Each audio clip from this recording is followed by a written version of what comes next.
Lo que hace al mundo un lugar realmente fascinante es el hecho de que los objetos se relacionan unos con otros.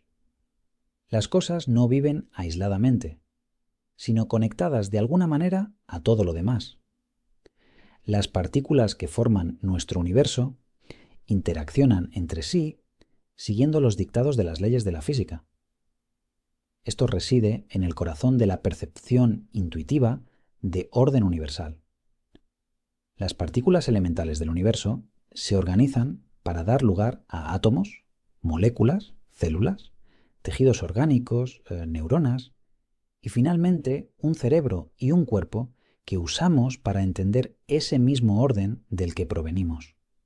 Si los objetos no se relacionasen, el universo sería un lugar estrictamente aleatorio y nada interesante ocurriría en él. Si lo piensa, todo es lo que es solo en la medida en que se relaciona o no con todo lo demás. A pesar de la omnipresencia de este hecho, ¿sería capaz de definir ahora mismo lo que es una relación? El cerebro humano está ávido de encontrar relaciones, patrones o reglas allá donde mire, ya sea en un paisaje, en un texto o en la conducta social. Estudios muestran que incluso los bebés de 2 meses son capaces de reconocer caras familiares. Los adultos tenemos igualmente una predisposición a reconocer estímulos visuales familiares. Esta tendencia nos lleva, en algunos casos, a malinterpretar esos estímulos y ver objetos fantasma, que en realidad no están ahí, como el conocido fenómeno de la pareidolia.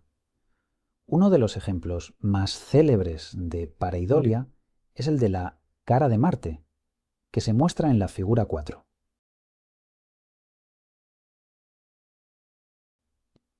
Esta fotografía fue tomada por la sonda Viking 1 en 1976 al fotografiar una región de Marte llamada Cidonia. El parecido con una cara humana es tan notable que incluso llevó a algunos a proclamar que era el resultado de una inteligencia extraterrestre. Fotografías posteriores de la misma región demostraron que solo se trataba de un engaño visual producto del juego de luces y sombras. Si tenemos en cuenta que saber reconocer el rostro de otros seres humanos es vital para nuestra supervivencia, tiene sentido que la evolución predisponga nuestro cerebro a ello, incluso si nos equivocamos de vez en cuando. Una pareidolia no es más que un caso particular de relación visual que nuestro cerebro se encarga de organizar para nosotros. Estímulos en donde las partes de una imagen no se perciben azarosas, sino que cumplen un cierto orden reconocible. Aprender este tipo de patrones es justamente lo que hacemos cuando enseñamos a una inteligencia artificial a reconocer un gato o una señal de tráfico en una fotografía. ¿Pero qué se esconde detrás de esta o de cualquier otra relación? Una vez más, nuestra aptitud de diferenciación. La única diferencia es que ahora la aplicamos sobre al menos 2 conjuntos de posibilidades, y no solo uno. Si bien antes no impusimos ningún límite a los estados que adopta un objeto, una relación se distingue precisamente por imponer una restricción sobre ellos. Ejemplo: leyes. El código de circulación es un buen ejemplo de reglas artificiales autoimpuestas. Este código dicta ciertas relaciones entre las señales de tráfico y los movimientos que debemos realizar. Para simplificar, consideremos un semáforo que tiene 2 estados, rojo y verde. Por otra parte, hay un coche con otros 2 estados de movimiento, moviéndose o parado. La ley establece una relación entre ambos espacios de estados. En concreto, el coche estará parado cuando el semáforo esté en rojo y en movimiento cuando esté en verde. Ejemplo: física. La famosa exclamación «Eureka» es atribuida a Arquímedes. El rey de Siracusa, Hierón II, retó a Arquímedes a resolver el problema de evaluar la pureza de una corona de oro. El rey sospechaba acertadamente que el oro de la corona había sido mezclado con otros metales más baratos y menos densos. Un día, Arquímedes se introdujo en una bañera y se percató de que el nivel del agua asciende en consecuencia, y de pronto captó una relación muy sencilla. El volumen de agua desplazado al subir el nivel del líquido debe ser igual al volumen del objeto sumergido en su seno. Ese repentino descubrimiento fue acompañado de su célebre exclamación. Combinando la medida del volumen con la del peso de ésta, Arquímedes había encontrado una manera de medir la densidad de la corona y descubrir que no era de oro puro. Esto le condujo posteriormente a enunciar el famoso principio de Arquímedes, que describe la flotación de un cuerpo en un fluido. Cuando la densidad del cuerpo es menor que la densidad del fluido, el cuerpo flotará y se hundirá en caso contrario. Un submarino hace uso de este principio para controlar su flotación. Todo esto son, en definitiva, relaciones entre un cuerpo sólido y un fluido. Ejemplo, arte. El nocturno de Chopin no es un montón de notas puestas al azar sobre el pentagrama. Existen regularidades y patrones que consiguen que podamos darle un sentido a la melodía, como el uso de repeticiones de ciertos motivos melódicos, y también la relación entre la duración de los sonidos, lo que percibimos como un ritmo. Igualmente, existen relaciones entre la melodía y la armonía que el compositor debe respetar para que la música suene bien. En otras artes, como la poesía, encontramos igualmente relaciones que otorgan una apariencia estética. Los versos de un poema suelen rimar, lo cual no deja de ser una relación de repetición entre las vocales y o consonantes de las palabras. Lo mismo sucede con el polisíndeton, una figura literaria que consiste en la repetición sistemática de una misma conjunción. Fíjese en el uso de estos recursos en uno de mis poemas favoritos, escrito por Rubén Darío, donde la reiteración de la conjunción sirve además para crear una relación entre la forma del lenguaje y la ansiedad existencial del poeta. Ser y no saber nada, y ser sin rumbo cierto, y el temor de haber sido y un futuro terror, y el espanto seguro de estar mañana muerto, y sufrir por la vida y por la sombra, y por lo que no conocemos y apenas sospechamos. Dada una colección de objetos, una relación impone una restricción entre sus correspondientes espacios de estados, de tal manera que ciertos estados aparecen en contraposición con otros que no lo hacen, algo parecido a cómo una partitura ordena la sincronía de las notas musicales. Para ver un poco mejor cómo esto no es más que una reexpresión de la aptitud de diferenciación, introduzcamos el concepto de conjunto producto. Este conjunto se construye a través de todas las posibles combinaciones de estados de cada uno de los objetos involucrados en la relación. La manera más directa de visualizar el conjunto producto es mediante una tabla de selecciones. En nuestro ejemplo de las reglas de tráfico, la tabla sería la siguiente. La tabla recoge un total de 4 combinaciones diferentes, enumeradas en cada casilla. En el caso del código de circulación, hemos seleccionado las casillas 1 y 4 para establecer la correspondiente relación. Escoger casillas no es más que identificar un conjunto de posibilidades. ¿Y qué es esto sino una expresión de la aptitud de diferenciación? Dicha elección será siempre una entre varias posibles. Seleccionar las casillas 2 y 3, sin ir más lejos, sería otra relación posible. Como prometimos, la definición de una relación se reduce a la aplicación de nuestra aptitud de diferenciación, solo que sobre un conjunto producto. Debido a que requiere una definición intermedia, esta noción demanda un poco más de abstracción por nuestra parte. Definamos entonces relación como una colección de posibilidades dentro de un cierto conjunto producto. Notemos de esta definición algo curioso. Las relaciones son siempre entre objetos abstractos, no concretos.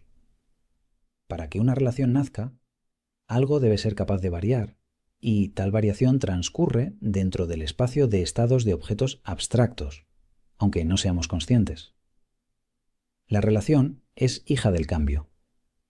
Relacionar lleva en sus tripas el segundo axioma fundamental. En general, un objeto real participa en varias relaciones al mismo tiempo, siempre y cuando éstas no sean contradictorias entre sí. Por ejemplo, los números 220 y 284 se relacionan en que su diferencia es igual a 64. Al mismo tiempo, los matemáticos los llaman números amigos, porque resulta que la suma de los divisores propios de uno de ellos es igual al otro, y viceversa. Ambas relaciones son perfectamente compatibles entre sí. Ahora que hemos conseguido definir qué es una relación, exploremos algunas categorías más concretas que serán relevantes en próximos capítulos. Una relación es de tipo 1-1 o unívoca si a cada estado de un objeto le corresponde un único estado del otro objeto con el que se relaciona. En caso contrario, será del tipo 1-muchos. Por ejemplo, a todas las personas se nos bautiza con un nombre al nacer, pero casi nadie tiene un nombre único, sino que muchas personas se llaman igual que otras. Esta es, por tanto, una relación no unívoca. En el caso del ejemplo de tráfico, la relación es manifiestamente unívoca. Pero, ¿y si hubiéramos escogido las casillas 1 y 2? Las posibilidades movimiento y parado ahora se asocian a un mismo color, el verde, rompiendo la univocidad. Alguno se puede incluso preguntar, ¿esto sigue siendo una relación? Pues sí, ya que lo que estamos indicando es que el color del semáforo permanece constante en relación con el estado de movimiento del automóvil. La verdadera ausencia de relación correspondería a no escoger ninguna casilla, o, equivalentemente, a escogerlas todas. Un enfoque alternativo para entender una relación es verla como una función, donde a una entrada o input le corresponde una cierta salida o output. Un caso sencillo sería el de una empresa que vende un producto a $10. Esto implica que si vendiera 10 unidades de su producto, ingresará $100, y así sucesivamente. El input es el número de unidades vendidas y el output el dinero ingresado. Esta eficiente regla de asignación sustituye a una tabla de selecciones, la cual sería infinita. Cabe ahora preguntarse, ¿cuál es la función más sencilla que podemos imaginar? Ejemplo, computación. Para contestar a esta pregunta, volvamos al mundo de los bits. La relación más sencilla equivaldría a manipular un solo bit, y la única manera no trivial de hacerlo es negar el bit. Eso quiere decir que si la entrada del bit es 1, la salida será 0, y viceversa. Estas operaciones con bits es lo que ejecuta el chip de su ordenador para procesar toda su información. La negación de un bit es un tipo particular de lo que se conoce como puerta lógica. Un chip agrupa un montón de estas puertas con el fin de convertir cualquier entrada de unos y ceros en otra combinación distinta de unos y ceros. Aunque no se haya dado cuenta, el ejemplo sobre el tráfico se puede codificar con una puerta de negación, llamando 0 a rojo y 1 a verde en la entrada. Cualquier relación más compleja se reduce a tener mayor número de bits y más puertas para establecer las conexiones entre las entradas y salidas adecuadas. Increíblemente, resulta que toda función que relacione bits se puede expresar como una combinación de un único tipo de puerta lógica, llamada NAND. El símbolo de esta puerta y su forma de funcionar se muestran en la figura 5. Con ella podemos representar cualquier función computable imaginable. Aquí reside el fundamento de toda la computación digital moderna. Procesar información no es más que una manera sofisticada y automatizada de relacionar unos y ceros. La puerta lógica NAND es un caso particular de relación que involucra más de dos objetos. Concretamente expresa la relación ternaria entre 3 bits, 2 de entrada y 1 de salida. Si tenemos n objetos, podemos pensar igualmente en una relación n-área.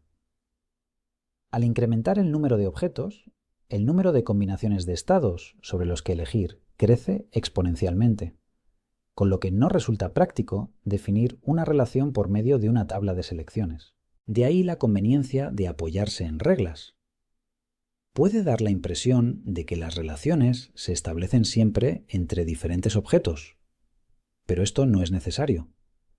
También pueden ser internas a un objeto, a través de los subobjetos que lo componen. Un ejemplo claro es el cuerpo humano, donde las células se relacionan unas con otras para originar órganos y otros tejidos, y a su vez se relacionan entre sí para establecer un delicado equilibrio que nos mantiene con vida, homeostasis. Los objetos ni siquiera tienen que estar físicamente juntos para definir una relación. Piense en una red logística, donde existe una serie de ciudades, algunas conectadas entre sí por carreteras y otras no. La red entera se puede concebir como un objeto, y las ciudades como subobjetos.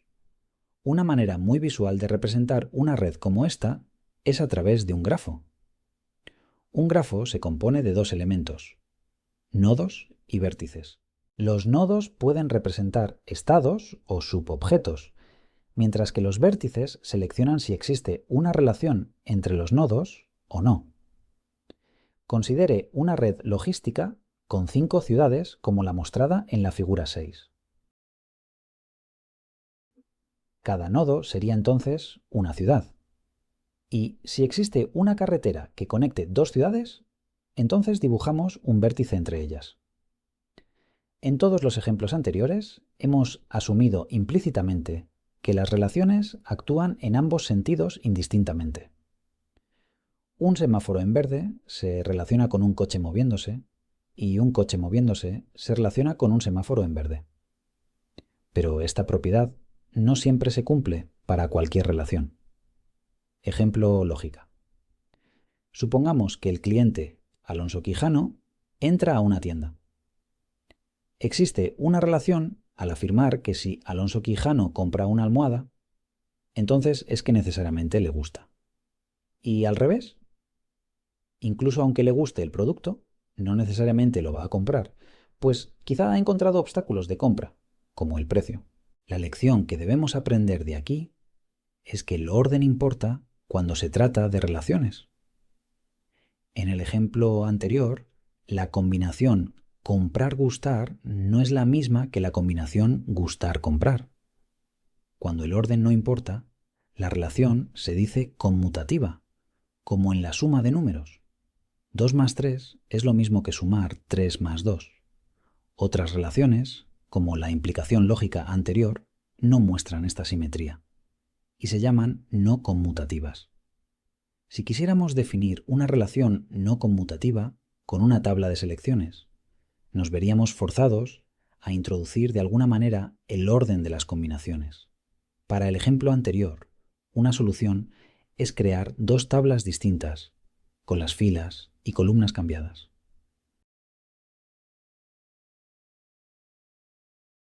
Si la relación fuese conmutativa, ambas tablas serían idénticas, aunque transpuestas, por lo que una de ellas sería redundante. Si estuviéramos representando la relación mediante funciones, la no conmutatividad nos forzaría a especificar 2 conjuntos de reglas, unas para salidas en función de entradas y otras para entradas en función de salidas. Y ambos conjuntos no serían simplemente el inverso del otro. En un grafo, la no conmutatividad es muy fácil de ilustrar si dibujamos flechas entre los vértices. Ejemplo, redes sociales. Cuando uno acepta una solicitud de amistad en Facebook, la relación es conmutativa, pues uno es amigo del otro indistintamente. En cambio, en la red social X, antigua Twitter, el que alguien siga a otro usuario no significa que ese usuario le siga de vuelta. Puede suceder, pero no necesariamente. En la figura 7 se muestra un grafo de este tipo de red con 4 usuarios. La flecha indica quién sigue a quién, y puede ser unidireccional o bidireccional. Tablas de selecciones, funciones, grafos. Todo ello son maneras equivalentes de expresar una relación. Es perfectamente posible reconvertir una representación en otra. Cada una de ellas será la más adecuada según las circunstancias. Pero aún nos queda otra manera de entender las relaciones,